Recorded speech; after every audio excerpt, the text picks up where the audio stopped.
Welcome to our discussion on coding for fracture care. And we need to talk about the CPT coding concept of global fracture care. When we report that global fracture care code or that fracture care code, the 20,000 series code, included in that code is the application of the first cast or splint and up to 90 days of normal, uncomplicated follow-up care.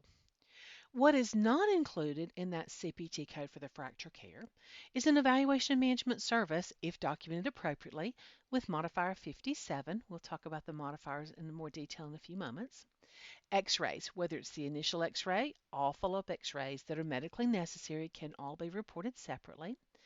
Casting and splinting supplies. Now, we cannot code the initial cast application or splint application, but we can always code that supply. Replacement cast application can be coded when it is done for medical necessity. And then the evaluation and management of any unrelated problems or injuries. And if we were to have a complication severe enough to cause a return to the operating room, those can all be reported separately.